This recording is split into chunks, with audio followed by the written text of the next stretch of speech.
Loyalam E-PAO tabi bakutima po hidrang susmitana namitangi pau pizari ahan bidak maru'ebe headline.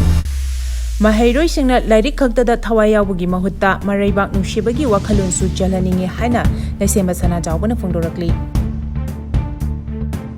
2 years of Manipur crisis haiba hiramda Manipur Meeyam gi oiba mifama mapang thoklagani. Numit asida Meeyam na sinta leptuna Saruk Yabiyu haina Cocomi na phongdorakli. Meeyam pumna mak punsinduna singnarakliba sing punna thengnaminasi haina phongdorakli.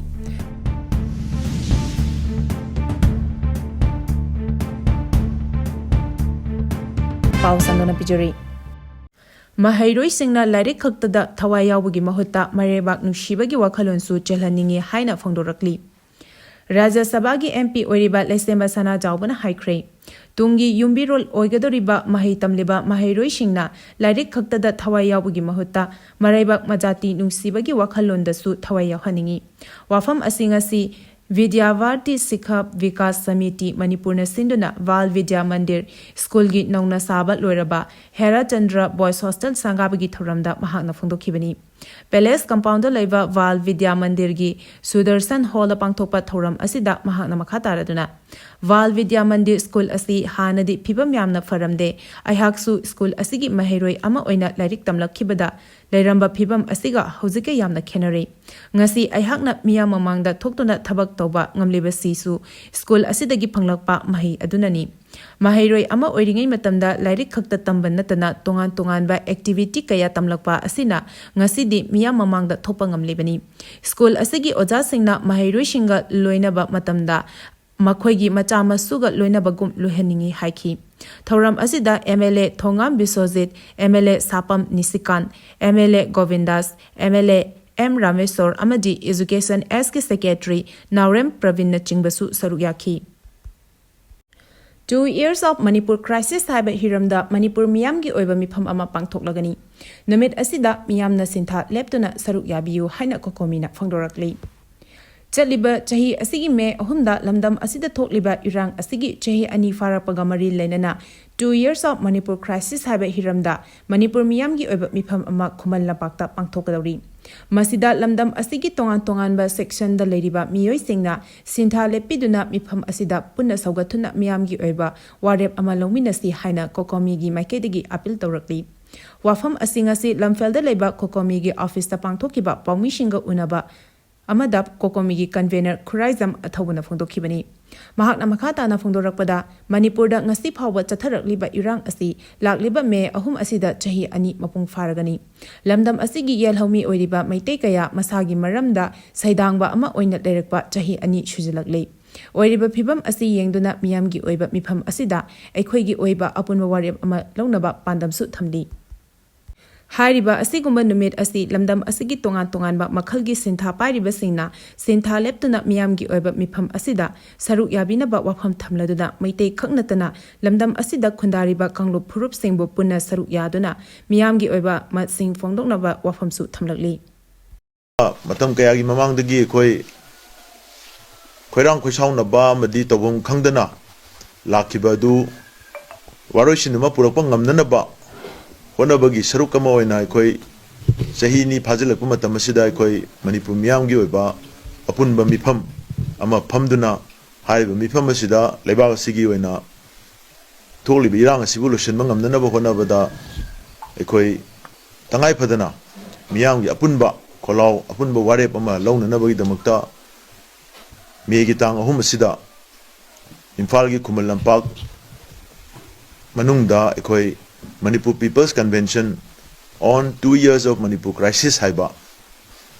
Manipur Meeyam gi mifam Manipur gi crisis na chahi ani phajilak pada Manipur Meeyam gi mifam haiba adom laba irang asigi achumba wael amadi waroisin ama purakpa ngamnana ba honabagi Meeyam gi mifam ama ikoi pangthokani hadana ikoina haukiba numit kaya gi mamangdagi ikoi Meeyam marakta chatana campaign tawjarkiba dugi Sem saba punamak ayam bai koi losinjare. Meeyam punna punsinduna singna reliba sing punna thengnaminasi haina phongdorakli. Sahi asigi medena lakpada iramdam asigi namthabiraba tuhatpiraba masaki hak phangjadraba lawmi sinmi amadi suri namliba Meeyam pumnamakna amato oina punsinduna singnarakliba punamak punna thengnaminarasi haina Manipur Integrated Youth Center MIYC gi coordinator MC Meina thadorakpa cherolamana hari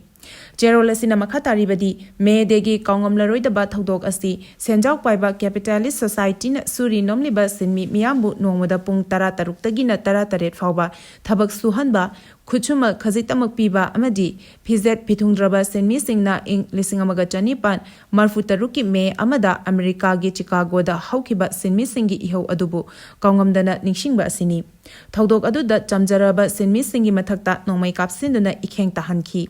Sinmi taret punna fasi tawduna hatki.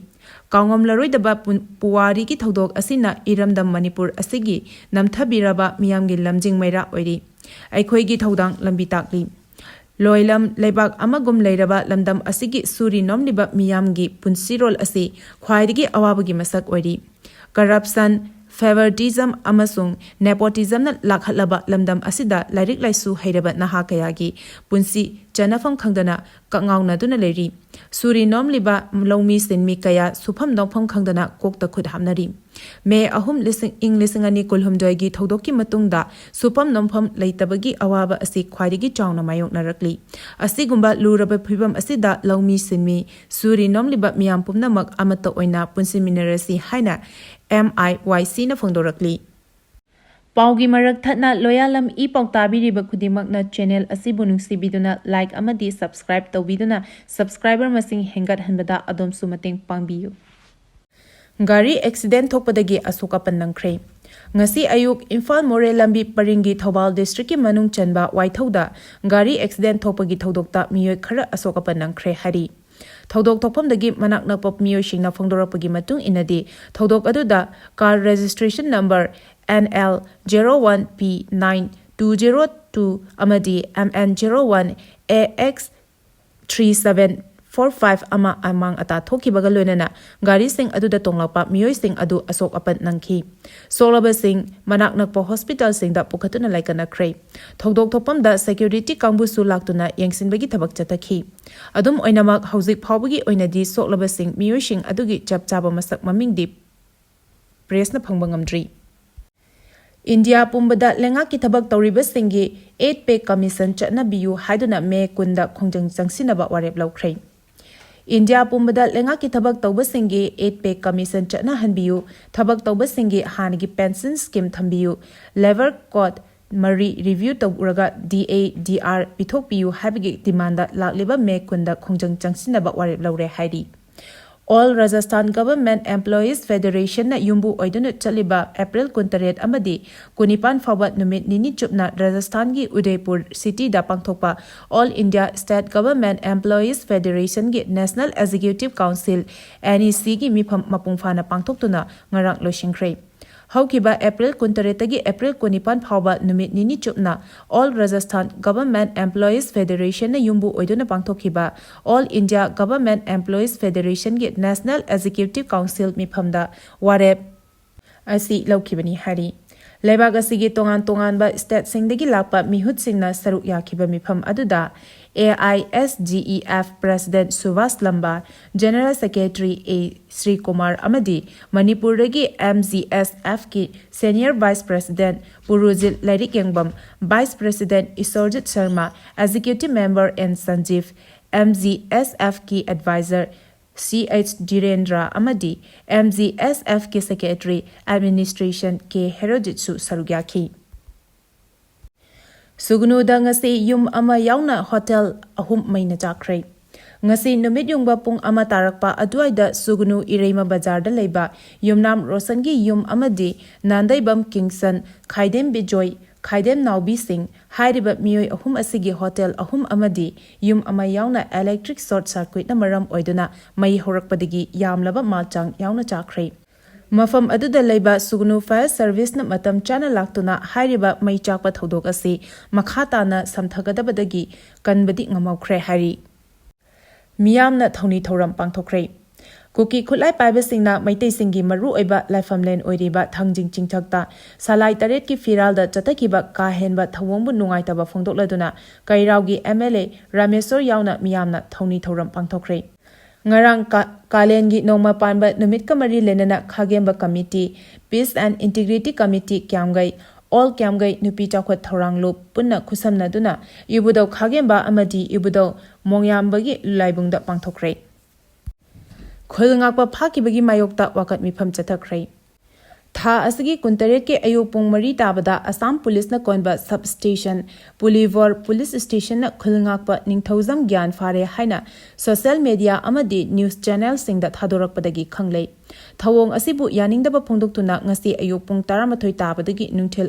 pung ani taba phawba ningthauzam gyana leiriba khurkhul mandap yumpham relief camp ta leiriba ima eval sing tholaktuna wakat mifam phamkhre Hairiba ningthauzam gyangi mathakta siriba maral asi aranbani mahak khulngakpa oinadi lal manung asida thoi adubu kanagumba loop amadi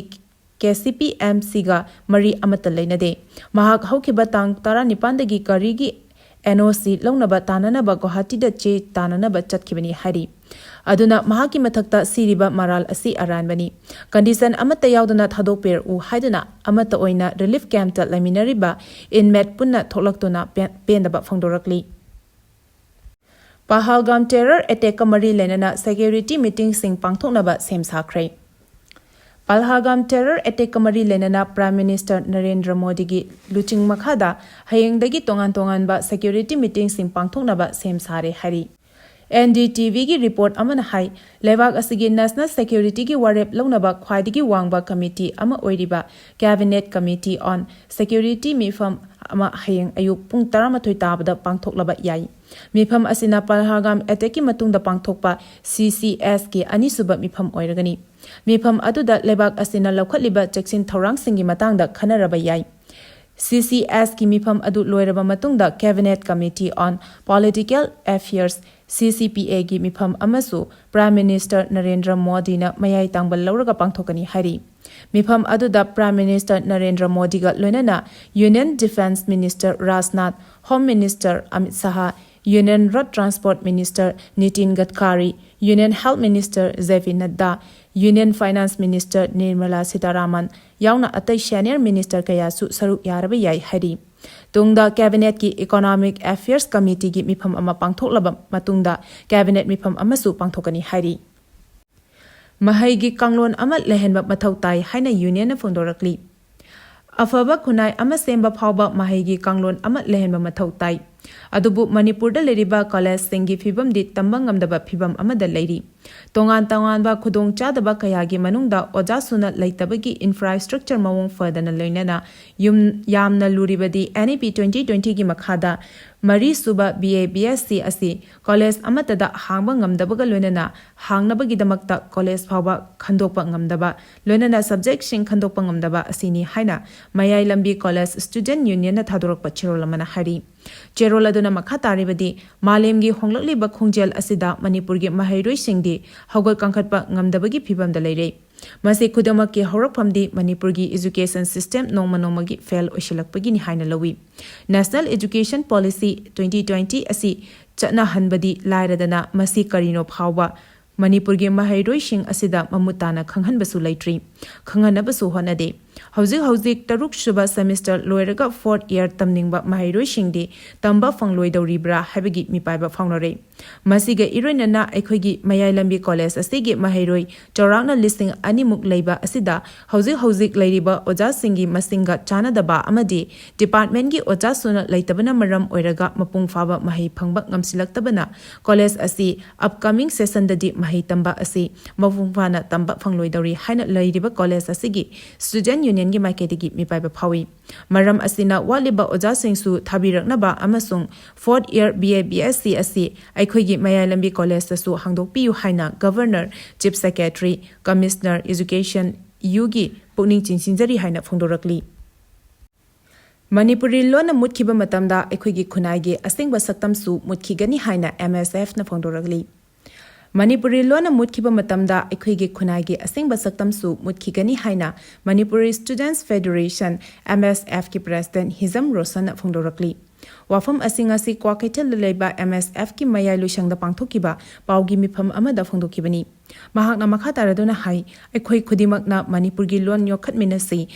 Manipuri loan asi inak khunba imaloni pukai chona thambiramba Manipuri loni hainasu chauthokcharibani aikhoi punamak imalon gi mapanda loina tangnaribani adubu charak sahing nariba maraksida imalon asi chaukhatnanaba lengaki maru oiba Directorate of Language Planning and Implementation DLPI na Manipuri loan gi masak thokpa thabaksing kari tawba laikhrabage habisi hangba yaba wahang oiri Nipan suba schedule da chaliba loan asi Manipur lam asida textbook, reference book, competitive exam book sing amadi atai study material sing Manipuri loan da marang kaina phanghanaba ngasi phawba mapung phana thabak paikhatri Pangliba khara asisu thawai yauna khara lanai oina puthok chaba ayamani haki loinana Manipuri Vasa Samvardhan Committee MBSS ki Nodal Officer amadi atai member oiriba atopa university singi BC meeting tawduna Manipuri loan gi textbook iba asida thengnariba khudong chadaba sing amadi author da sinafam thokpa matam singi maramda khanani nabiyu Manipuri Vasa Samvardhan Committee MBSS ki Nodal representative asi regular professor ama khudakta hapnaba thabak sing paikhatpa Manipuri loan gi textbook su ina bu honarakpa asida hauzik phawbada yaudrba subject singi oja singsu loina yahonaba honagadabani haiba wafam thamki plastic carry bag fagat khrei single use plastic items in yonba amasing labat tabigi samuk amukha Manipur Pollution Control Board MPCB amasung Imphal Municipal Council IMC na khwairamban kaithal da drive chathabada plastic carry bag kg chama rom fagat pangam khrei khongthang adugi Saruk ama oina IMC na loudspeaker sizinaduna Meeyam da single use plastic sizinadana awareness supikhi makha tarakpada single use plastic ki items sing sizinaramba amadi yolamba thengnarabadi penalty pigani haina su pau asina makhatari Paugi marak thatna Loyalam E-PAO tabiriba khudimakna channel asibu nungsibiduna like amadi subscribe tawbiduna subscriber masing hengat hanbada adomsu mateng pangbiyu Aroibada marueba pau amuka hanna pizari Mahairoi singna lairik khaktada thawai yawbugi mahutta mareibak nuksibagi wakhalonsu chelhaningi haina leisemba sana jawbana phongdorakli Meeyam pumnamak punsinduna singnarik sing punna thengnamene si haina phongdorakli 2 years of Manipur crisis haiba hiramda Manipur Meeyam gi oiba mifam ama pangthoklagani numit asida Meeyam na sintha leptuna Saruk Yabiyu haina Cocomi na phongdorakli